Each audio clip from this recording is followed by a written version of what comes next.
God of War 1 released on the PlayStation 2 in 2005 to critical acclaim, and though the game seemed to have a closed ending, the final message on the screen before the credits rolled was that Kratos would return.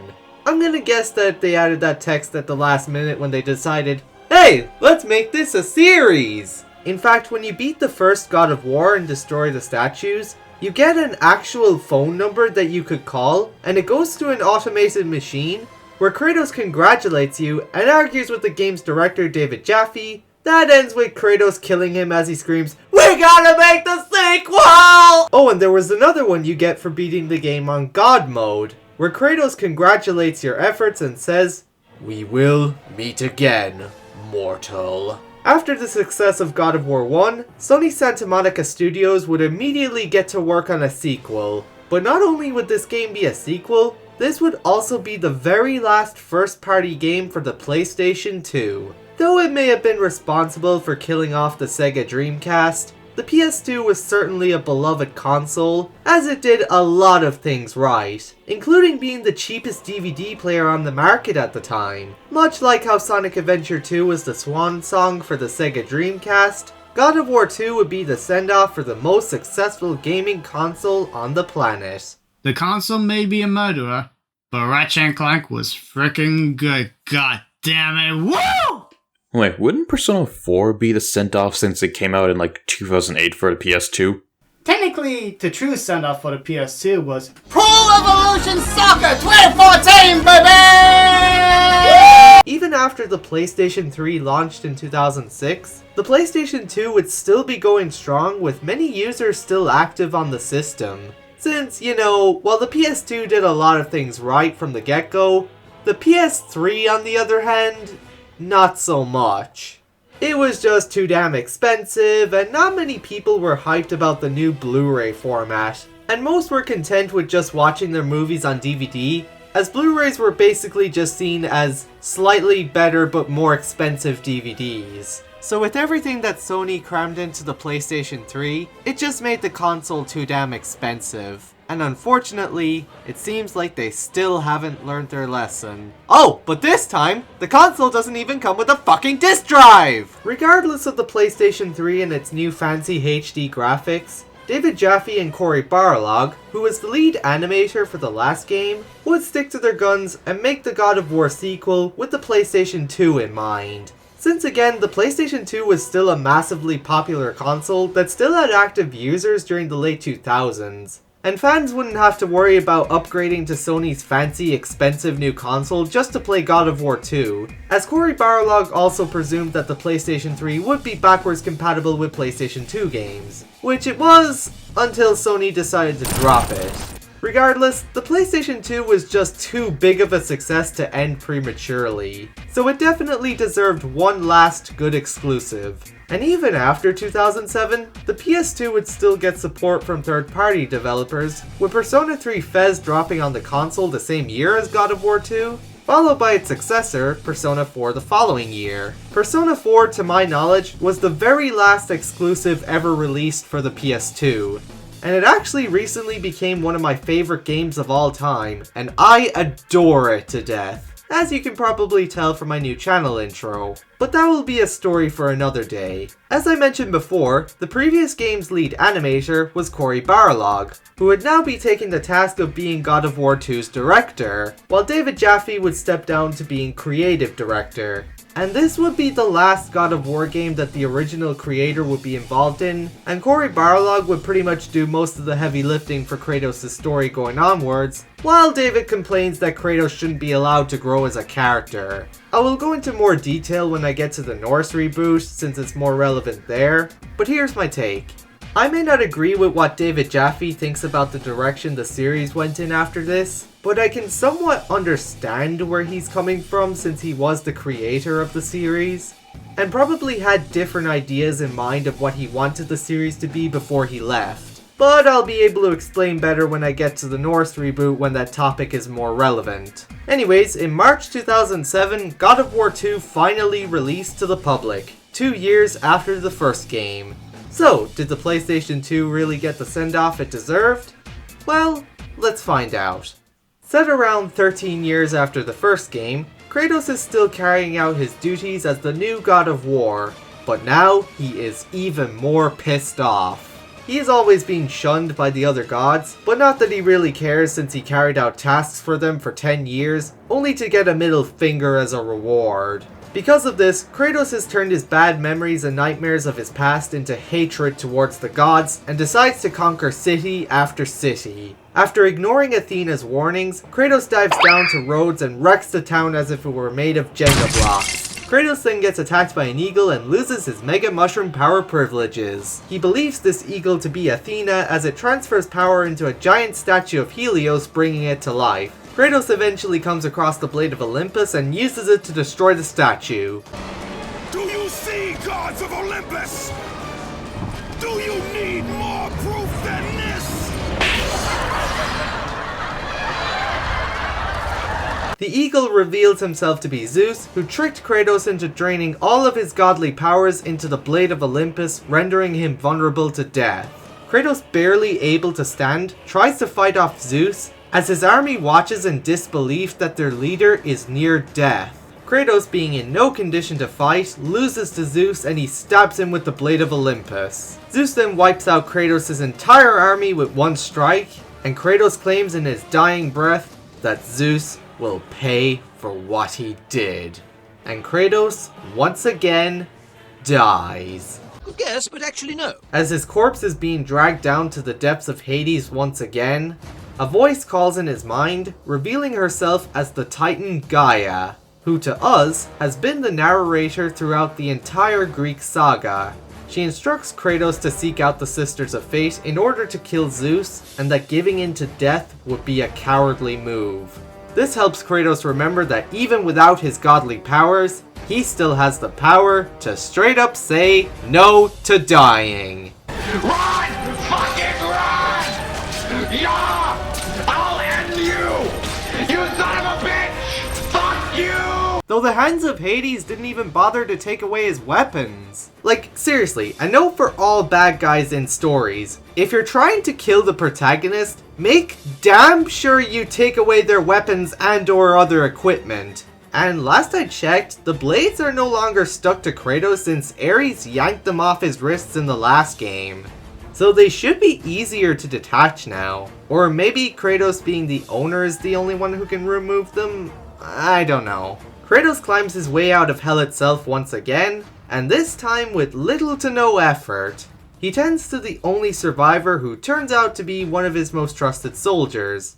Just for the sake of it, I'm gonna name him Alex. I don't know, it's just the first name that came to my mind. Kratos instructs Alex to head back to Sparta before he heads off to find the Sisters of Fate and get his revenge on Zeus. And that's generally the goal throughout the story. And throughout the game we get some backstory on how much of a prick Zeus is, along with the war between the gods and the Titans, which started because of Kronos being a piece of shit father, and Zeus taking his anger out on the other Titans as a result. I feel that there's not too much focus on the story this time, since Kratos has one clear and simple goal, and his backstory is already out of the way. The gameplay doesn't have too many major changes, though I should mention that, like Sonic Unleashed of all things, God of War 2 has 2 flight sections. Why do God of War and Sonic Unleashed have so many similarities? In these flight sections, the controls are inverted, but thankfully you can change it in the options menu. So be sure to do that unless for some reason you like inverted controls. I played the Batman Arkham games for 9 years before I even found out that you could change the gliding controls from inverted to uninverted. I have no idea how I put up with gliding around the Gotham City maps with inverted controls for 9 years. Back on topic, in the flight sections you use your light and heavy attacks, and quick time events are back whether you like them or not. And yeah, that's all I gotta say for the flight sections.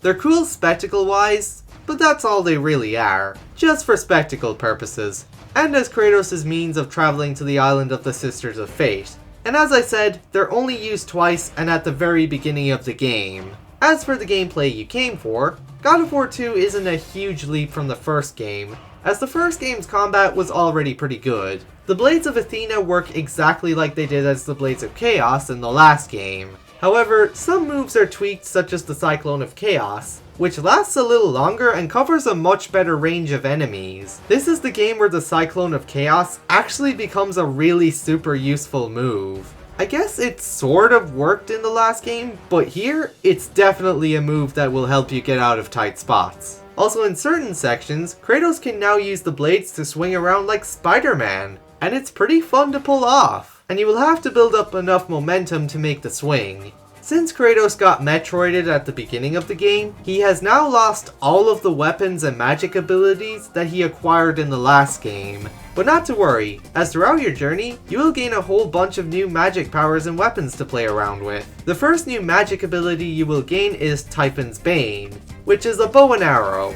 Odd that this is under the magic category and not the weapons category. You can fire wind arrows until the magic meter runs out. Replacing Poseidon's Rage is Kronos' Rage. Like Poseidon's Rage, Kronos' Rage is an electrical attack that can target multiple enemies.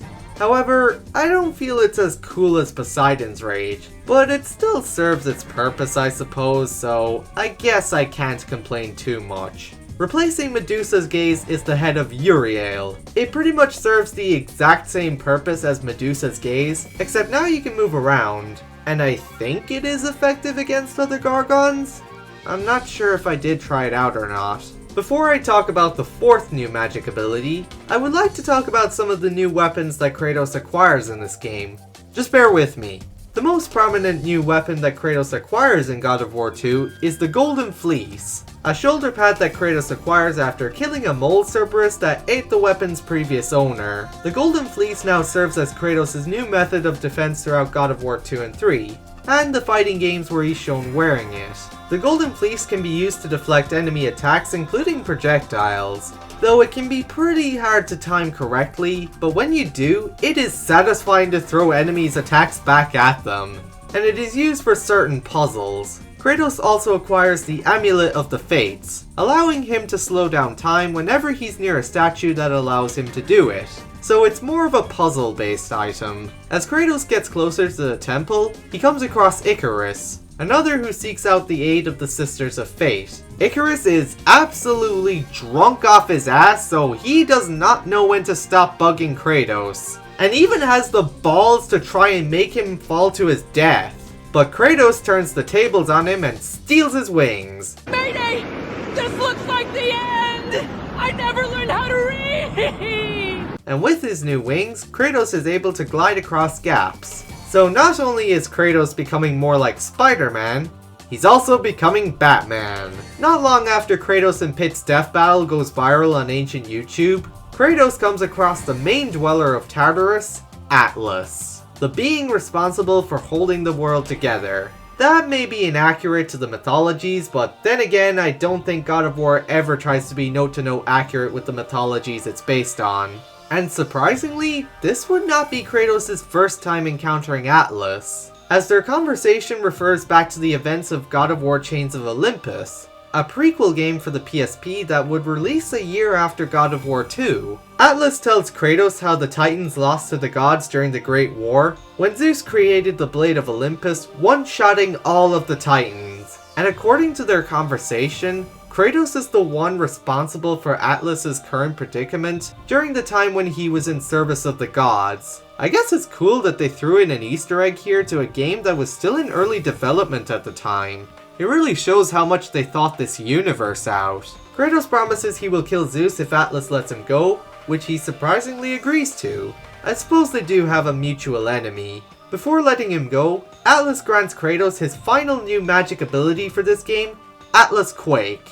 This is probably my favorite magic attack in the game. Kratos just throws around rocks frantically, and it covers a very good amount of range and is efficient for taking out a good number of foes. After Kratos gets a chance to try out his new power, Atlas bids farewell to the Spartan and lifts him back to the surface, allowing Kratos to continue where he left off before he was rudely interrupted by a drunken Pit. As for the two other items you will acquire throughout this adventure, Kratos will now have two alternate weapons to use instead of his blades. In the forest, Kratos will have an unexpected encounter with one of his old foes, Alurk the Barbarian King, the very foe that led to Kratos' desperate pledge to Ares. a pledge that gave Kratos the upper hand as he beheaded the king with his newly cursed blades. And now that king is back from the dead for round 2. And once again, Kratos is victorious as he sends the king back to Hades with the very hammer he was nearly killed with all those years ago. And he puts it to use in his quest to find the Sisters of Fate. Unlike the Blade of Artemis from the last game, I find the Barbarian Hammer a decent alternative to the Blades of Athena. It is a heavier weapon that, though slower, does deal a good amount of damage. And finally, the last new weapon in the game is the Spear of Destiny, previously owned by a Dark Rider, and just like the Barbarian King, Kratos kills him with his own weapon and takes it for himself. The spear is an alright weapon, an okay alternative to the blades, as there are some enemies that it may be more effective against. And spears seem to be Kratos' most preferred secondary weapons that he uses throughout the series, as they are the first weapons that Spartans are trained with. So that's about it for all of Kratos' new powers and tools. And I think, while not perfect, he has a pretty good arsenal at his disposal for this adventure. And you switch between the weapons by pressing R2, but it will only switch between the Blades of Athena and whichever of the 2 sub-weapons you have picked. It's a little annoying, but I mostly stick with my good old trusty blade, so I guess I can't complain too much. Just like the last game, you upgrade your weapons and magic abilities using red orbs acquired from killing enemies and opening chests. And upgrading your weapons and magic grants you new abilities and dealing more damage. Chests can also contain Gorgon Eyes and Phoenix Feathers, which once again upgrade your health and magic meters. However, one odd change is the interaction button. Since R2 is now the button to switch weapons, R1 is now the button to open chests. A bit of an odd change, but not too big of a deal. As for the combat itself, it's mostly unchanged. But if you played the first game, you shouldn't have too much of a problem playing this one. And since the gods have turned their back on Kratos, he can no longer use the Rage of the Gods. However, to compensate, Kratos is now granted the Rage of the Titans. It works pretty much like the Rage of the Gods, only it is now fire-based rather than being electricity-based. Puzzles are also back, and most of them will take advantage of the time-slowing amulet. Personally, I found this game's puzzles to be a bit tougher than the last game's puzzles. I guess that's a good thing. But fuck this one stupid spike trap puzzle! How it works is that you have to get across these spikes and pull 2 levers to stop the spikes from coming up, all while using the time-slowing amulet. And you have to jump over this one gap that was hard for me to see because the screen was just too dark. Ugh! Since the first game was lacking in boss fights, God of War 2 had plenty of room to make improvements over its predecessor, and it certainly has a bigger lineup of bosses for you to fight against. But oddly enough, the bosses no longer have health bars. But hey, I was able to beat them anyway, so I suppose I can't complain too much. Am I gonna keep saying that a lot throughout this video? There's the aforementioned Barbarian King, the Mole Cerberus, Drunken Icarus, and the statue of Helios that bitch-slapped Kratos at the beginning of the game. This game also dives deeper into the world of Greek mythology, as you will fight Theseus and Perseus. Interestingly, before his encounters with Theseus, Perseus, and Icarus, Kratos actually had no intention of fighting them. When Theseus is blocking his path, Kratos asks him to let him pass, to which Theseus refuses, resulting in their fight. And when Kratos encounters Perseus and Icarus, he tries to ignore them as he has no quarrel with them. But Perseus, out of desperation or arrogance, tries to kill Kratos in the hopes of getting further through the sisters' trials. And Pitch just had too much to drink and didn't know when to stop bothering the fricking ghost of Sparta.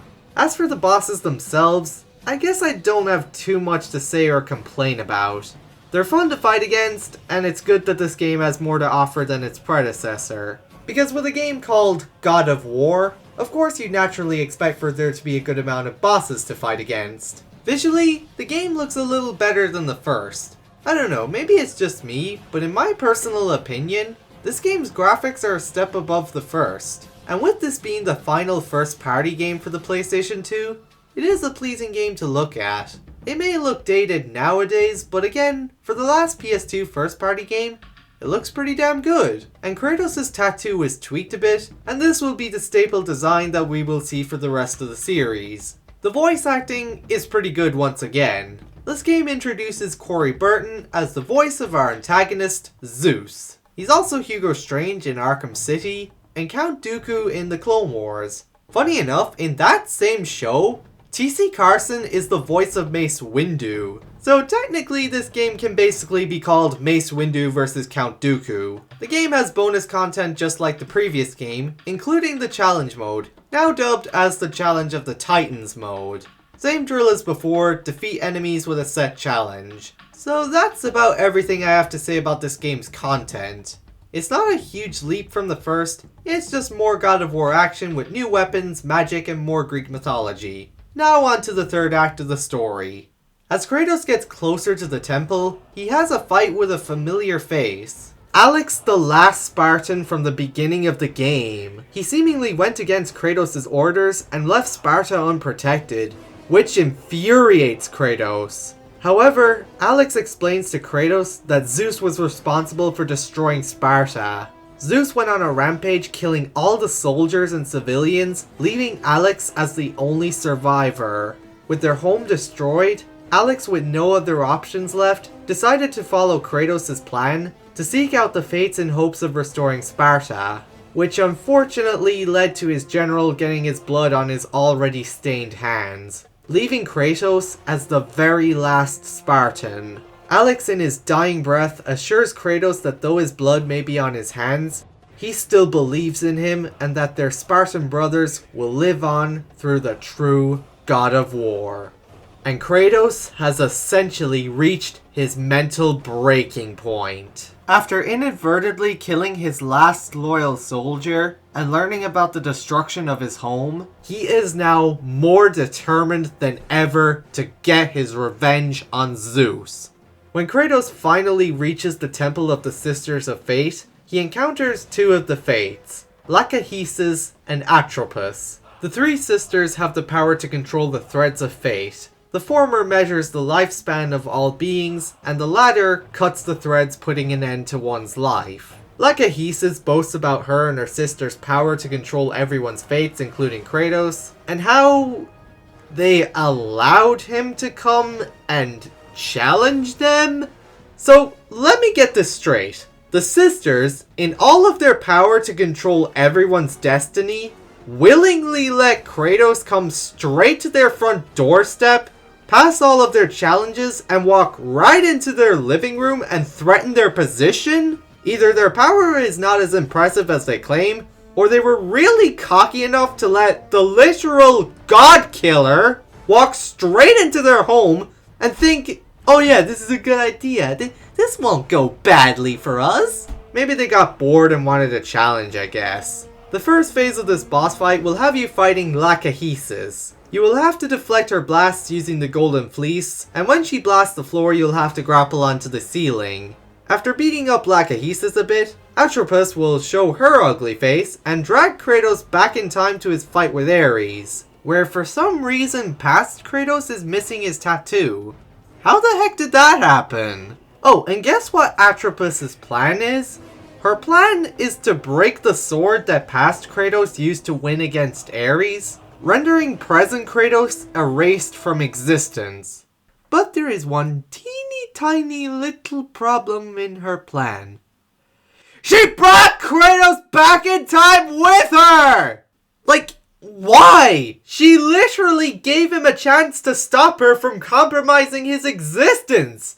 Seriously, how dumb are you? I think this clip from Mal's World perfectly sums it up. He was talking mad spicy to us, talk about, oh, nobody can control me, I can control my own fate because I'm him.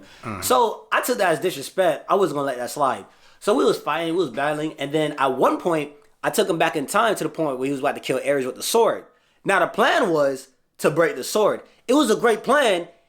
He was just stronger than I thought. Like, boss, that boy's strong. That boy's strong. So rather than you going by yourself, which you could have done at any time, but regardless, you brought him with you and gave him a chance? Yes. You guys are fucking idiots. Couldn't have said it better myself. Phase 2 just involves you fending off a bunch of enemies and defeating Atropos before she breaks the sword. And after securing his future, Kratos triumphantly returns to the present as his battle against Ares continues to play out as it's supposed to. Lachesis is absolutely pissed off at Kratos, and she has no one to blame but herself for letting him come this far in all her power. For Phase 3, you're now fighting the two at once. You just have to keep deflecting Lachesis' attacks, and fight off Atropos whenever she shows her ugly face from the mirrors. Eventually, Kratos gets the upper hand over the two sisters, trapping them in one of their interdimensional mirrors before shattering the mirror, leaving them trapped for the rest of their days. A fate worse than death. Kratos will then confront the third and final fate, Clotho. The fate responsible for weaving the threads of fate, beginning all life, including gods, titans, and mortals. She's not much of a threat compared to her two siblings. All you have to do is move around a bit of machinery, and jam a giant blade into her skull. With all three sisters out of the way, Kratos finally has the means to travel back to any point in time he desires. Hang on, I know what you're probably thinking. If Kratos can now travel back to any point in time, doesn't that mean he can travel back to the worst night of his life and stop himself from killing his wife and daughter? He should be able to do it, so why doesn't he? Well, I can think of a few reasons why. Reason number 1. He's already tried it once and it ended poorly for him. It may have been an illusion at the hands of Ares, but Kratos was still clearly hurt emotionally when he had to watch them die before his eyes a second time. Reason number 2, which is the most complicated reason. The threads of fate no longer exist. As I mentioned before, Atropos holds the duty of cutting the threads of one's fate once their life is deemed finished. So even if Kratos tried to save his family, it probably wouldn't work since their threads no longer exist. I'm not too sure, to be honest, since Greek and Norse mythologies, and all mythologies for that matter, contradict each other in a lot of areas. And this game is all about defying fate, so yeah, I'm not fully sure about this scenario myself. And that is why reason number 3 is the easiest explanation as to why Kratos doesn't consider going back in time to save his family. He is simply too angry and determined to get his revenge on the gods for that idea to even cross his mind.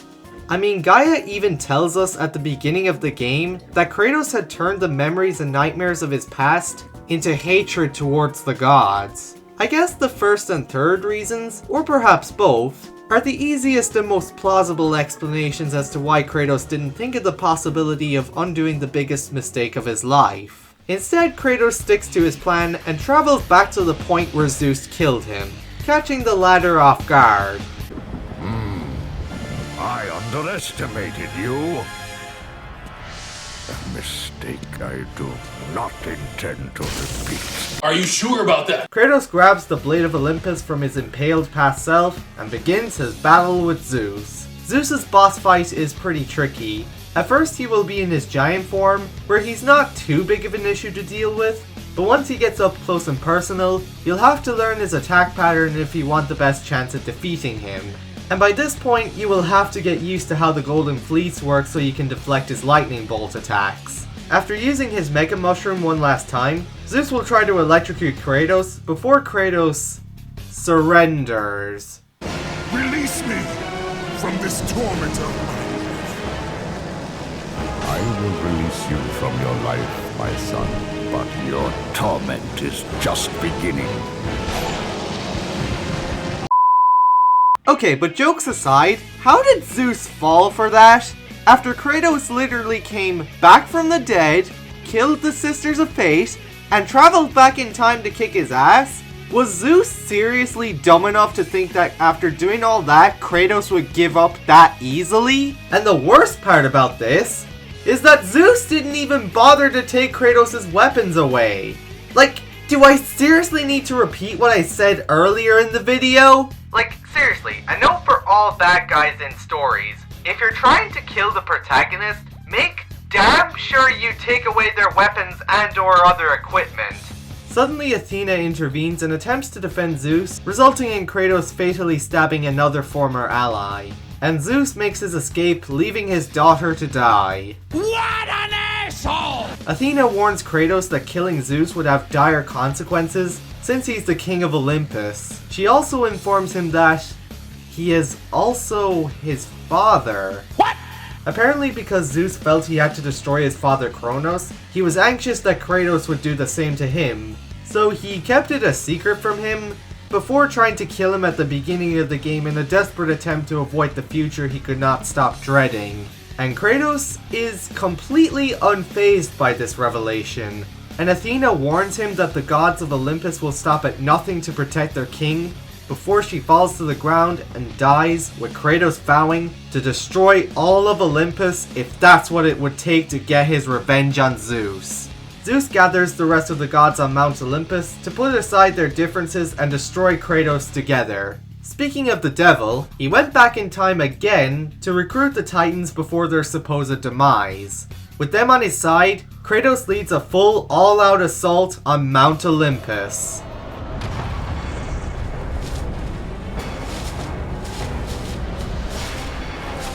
Zeus, your son has returned! I bring the destruction of Olympus!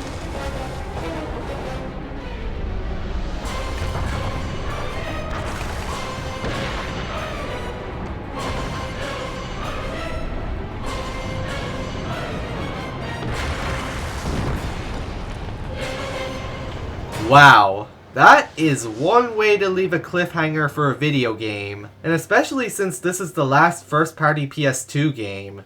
The end has certainly begun.